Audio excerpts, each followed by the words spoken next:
your victory is guaranteed. Now, because some of us live a lifestyle of trusting God, we are not surprised when we get the victory. We are never caught off guard when God blesses us, promotes us, sends us better, does for us the good measure, the press, the shaking. This is when saints say stupid stuff like, I was better off when I wasn't saved. I was doing better as a sinner.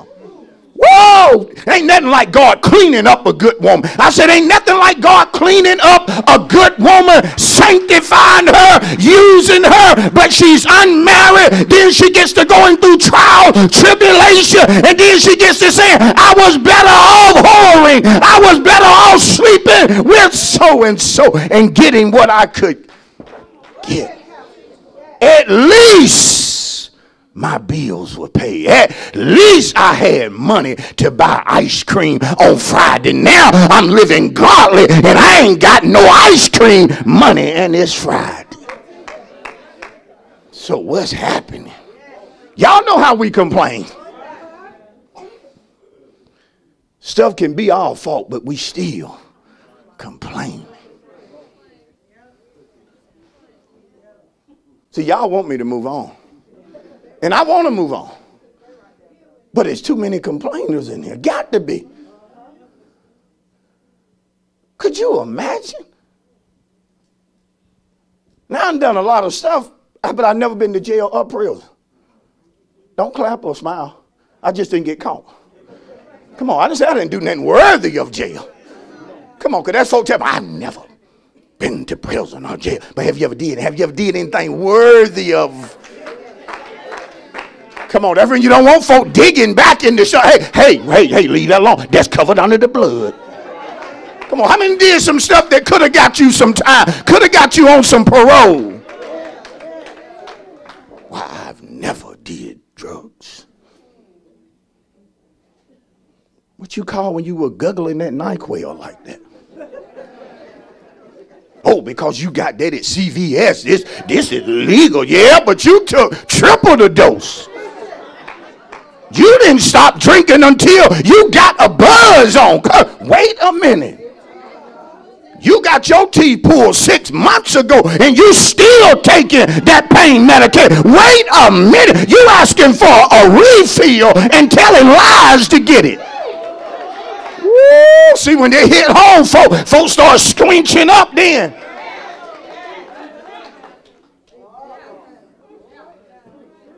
But see, again, in prison, he writes to other people, saying to them,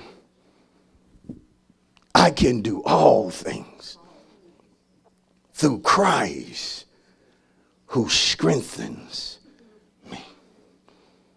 Now, all of the saints probably, when they got the letter, everybody probably didn't understand Paul. You probably had saints that when they heard it, they started shouting and dancing. That's Paul. He a faith walker. Amen. Hallelujah. Preacher. But you know you had some people that were like, so you can. Look at him. Tell me he can do all things through Christ. Get out of jail then. Why you still in the situation you in then if your God is so good? See, folks will do you like that.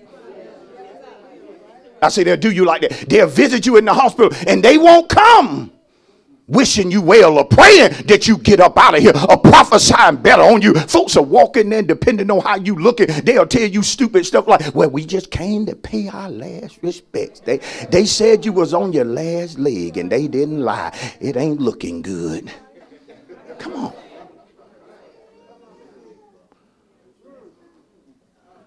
Sometimes when you get to going through stuff and people know you striving to live holy, they'll try to question your God. If he loved you so much, why would he allow people to do you the way they doing you if you such a holy man of God. Why did they do you the way they did you and they ain't nothing happened to them? They still doing fine. Matter of fact, they looking better since they done you wrong. So what's up with your God? The God that will get revenge, the God that will deal with folk enemy. What's going on with him? Well, he's simply showing folks grace, which you as a child of God should want him to do, because you need grace in your life every day. Be careful when you're quick to punish somebody, ready to judge somebody without recognizing that you can fall out. Whoa, you can be up today, down tomorrow. Y'all know I'm right about it. Some of you talked about people, what was going on with them. Now what you were saying about other people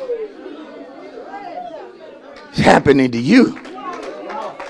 He ain't nothing but a such and such. Yeah, look at you now. Now you what you said he was.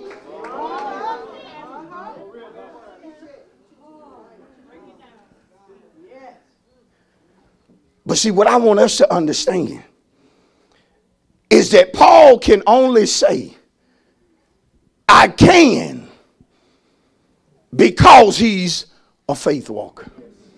It's the only reason why he can say, I can, and back it up with actions, is because he's talking like a faith walker should talk. I said he's talking like a faith walker should talk. In trouble, but I can do all things through Christ who strengthens me. The problem is that when you become a sight walker, when you start living by what you see, when you start thinking God ain't going to do what he promised you because of what you see, because of what you hearing and how you are feeling, listen to me carefully, it will rob you of your I can. You know why some of you don't have the I can spirit? It's because you're allowing what you see to rob you. Come on, some of you know I'm right. There are times we be going through stuff and God will be giving us what to say. He'll be telling us to speak this right here. In the midst, speak that it's going to happen. Speak that it is your season. Speak out of your mouth that it's better. Speak on this car lot, even though they just rejected you. Look at that car and point at it and say, I'm going to have you. Speak it. Speak it. Speak it. But when you are going by what you see, how can he preach it like that? I've been there. I don't know how many times. I know God was putting something in my spirit to proclaim, to utter. But watch this. Isn't it amazing when you let sight or senses steal your I can? It doesn't stop you from speaking better on others or telling other people they can. But you can't tell yourself you can. I'm finna deal with this. And see, when you let sight or senses rob you of your I can, and you start saying I can't, I want you to understand that you're speaking a curse over yourself. Tell somebody, when it's God's will for you to do something and you utter out your mouth, I can't, we can't, tell your neighbor you speaking a curse over your life. Hold on, because I'm finna break down why some of you don't have certain stuff. And I'm going to tell you plainly, it ain't the color of your skin, neither is it your gender. It ain't cause you female. It ain't cause nobody holding you back. It ain't cause you got this many amount of kids. It ain't what you make an hour. It is that you speak curses on yourself. You always putting yourself down. See, one thing I don't do, I don't care what I go through, I ain't putting myself down. I ain't doing the devil job for it. I ain't doing the job of demons. It's the job of the devil to put me down. I'm not going to help him do his job. You better high five somebody real quick and shout, show he right. Whoa, high five somebody and shout, show he right. Folks already talking about me. You think I'm going to sit up here and talk bad about myself? You think I'm going to lower myself to agree with what these liars are saying about me?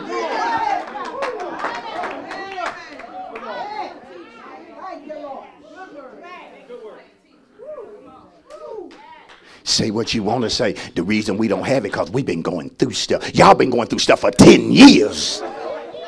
You've been going through longer than Job. Now, where is your double?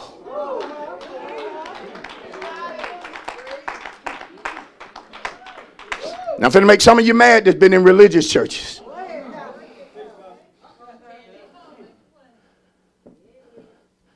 Speaking curses over yourself. And then folk got nerve to say, you know, when stuff get to going wrong, you know what? I hate to say this. I think somebody got something on me.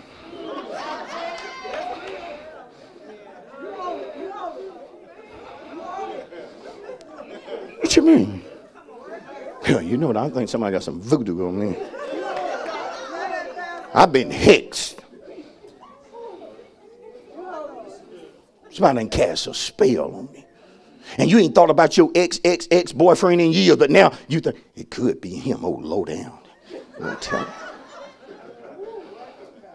It could be my old dirty aunt still mad at me about something she got started. All I'm going through, somebody got something on me. But see, God said to the preacher last night, you better reveal to them who got something on them. You got something on yourself. You putting a spell on yourself.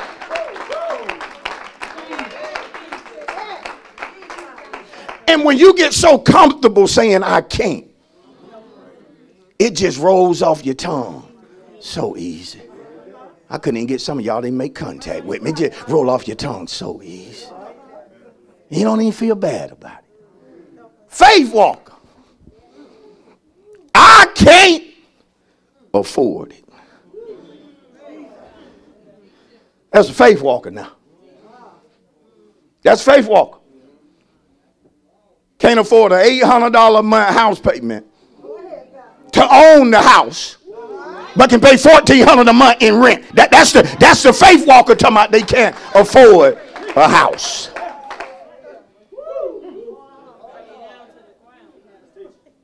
Oh, now he preaching material. But see, well, hold on. Because you serve a material God. So stop it. The clothes you wearing, material. The car you driving, material. I can't afford it. I can't come out. I can't move past this. I can't let this go. I can't beat this. I can't forgive. I can't forget. I can't do it, Pastor. I can't win. And then they start adding stuff, making it even worse. Pastor, I know you're praying, man. I know the word you preach is right. But Pastor, I hate to say, I can't win for lose.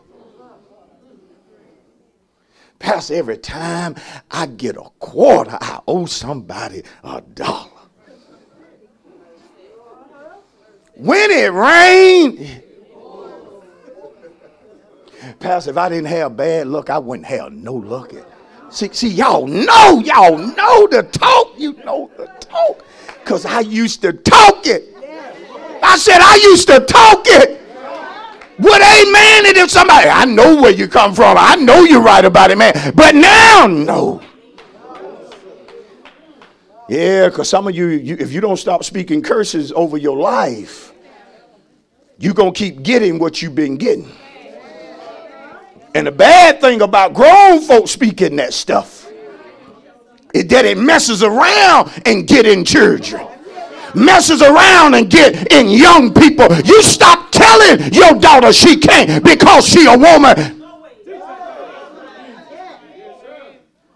Don't you put in them everybody's against them because you are still stuck in poverty and are never able to do what you need to do. Always scheming off the system. You put that in them kids. You let them know if you believe God Oh, I know I'm preaching right out. I'm preaching on bad parenting right now. I'm preaching on these folk instilling that garbage in your children that you feed on. Don't call your child stupid. Don't call your child dumb because you dumb. Don't label them dumb because of the dumb stuff that you do. Because my prayer is that she grow up and be nothing like you. My prayer is, I know I'm right about it. You'll talk to young people and they got this I can in them. Where that come from? What's going on at the house? How y'all talking at the house? You don't limit them. You don't tell them they can't be certain stuff. Mom, I'm going to be a doctor. Yeah, right. You ought to tell her, and yes, you can. Woo! I'm making somebody mad. I feel them growling. Because you ain't had nobody tell you off like this. And not be scared of you. And stop patting folks on the back. Tell me, it ain't your fault. You can pat them if you want to, but it's your fault. It's your fault. You did this. When folk mess up, don't you pity them? In the sense that you try to blame yourself. They messed up and you trying to see what you did wrong. The devil is a liar.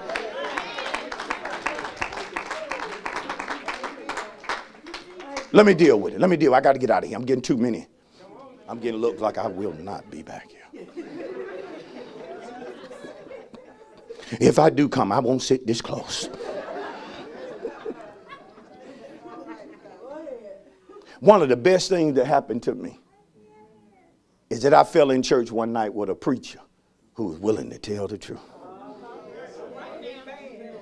I'll never forget that day as long as I live. I was on the back row. I ain't been to church in about 14 years. You know when you grew up in church but ain't been in years, when you step through the doors, them old mothers get to looking. Then they get to whispering. And everybody get to looking around. My God. And that man preached on me so hard. Halfway through the message, I wasn't even looking at him no more. I was looking at Mama. I was looking at her like, you dirty. You dirty. Because she invited me to church that night. I said, you dirty. You know, told this man all this stuff. I said, I see how you going to be. So halfway through, I just kept trying to pick the right moment to leave. But every time I get ready to get up, the preacher started yelling at something else at me like he was just fussing me out. I remember the message. What are you going to do with Jesus?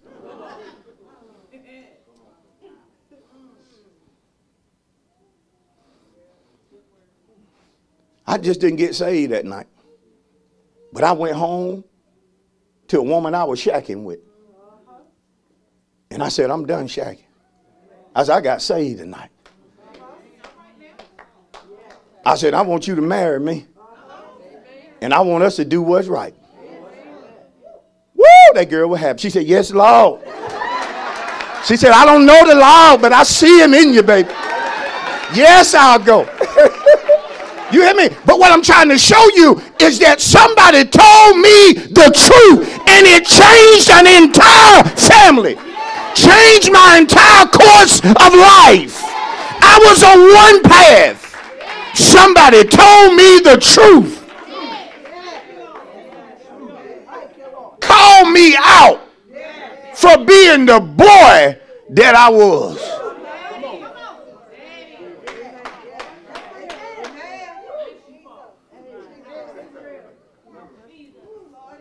And I realized at the end of that, I said, this ain't Mama. This ain't got nothing. I didn't even go to her. I said, this ain't got nothing to do with Mama. Because see, one thing about God and holy men of God, they'll reveal your secrets. God will get up in your business. You know I'm right about it. He'll tell you off. God will tell you what he don't like about you. And he'll tell you if you don't change, something is about to happen to you. That's how I felt that night. I was at a crossroads. What are you going to do with Jesus? You going to keep running the streets after these women? You going to keep gambling, throwing your life? What are you going to do?